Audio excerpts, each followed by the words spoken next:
Yes mister Advait. Hi Arjun, what a surprise. ये ना, कसा आहेस? मी एकदम फर्स्ट क्लास झकास. कोल्हापूरच्या भाषेत म्हणायचं तर एक नंबर. कोल्हापूरचा नादच खुळा. वा, त्याच कोल्हापुरात आलो, अंबाबाईचं दर्शन घेतलं, तुला भेटायला आलो. माझ्याबद्दल काय बोलत बसलो मी? तू सांग, तू कसं आहे? मी माझं काय सुरू आहे रुटीन. आवाजावरनं तर वाटतं की रुटीन डिस्टर्ब झालंय तुझं. आता ते का डिस्टर्ब झालं हे सुद्धा तुला कळलंच असेल ना? अर्थातच, कारण कला इथे नाही. नाही नाही, ती नाहीये म्हणून असं काही नाही. एकंदरीतच घरात जे चाललंय त्यामुळे उगाच स्पष्टीकरण का देतोयस तुम्हाला? अरे मोकळेपणाने ऍक्सेप्ट कर ना की ती नाहीये म्हणून तू डिस्टर्ब आहे. हे बघ, मी जे आहे ते स्वीकारले आता. बरं, काय स्वीकारलं आणि कसं स्वीकारलेस तू? तुला आठवतंय माझं जेव्हा प्रियाशी लग्न होणार होतं तेव्हा तू आला होतास मला भेटायला. तेव्हा तू जे म्हणाला होतास ना ते खरंच मला पडतं.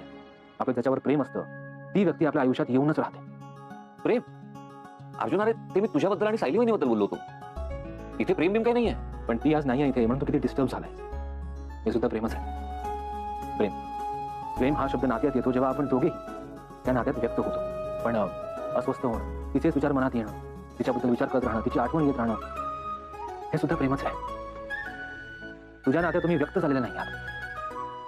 पण मला एक गोष्ट सांग, तुझ्या मनात आत्ता सुद्धा फक्त कलाचाच विचार आहे ना? अरे पण हो की नाही?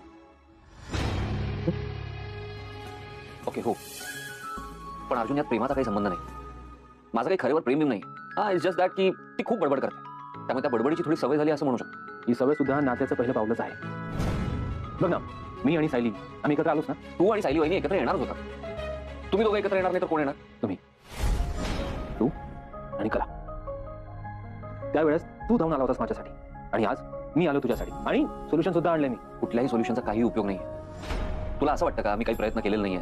सगळे प्रयत्न करून झाले, पण तितकी हट्टी आहे ना, काही उपयोग नाही त्याचा. अगं पण कला ऐकून तर घे, मी काय म्हणालोय. मला नाही कला. सायली कशी आहेस? किती दिवसांनी भेटतोय आपण. मी ठीक आहे, तू कशी आहेस? मी पण मस्त.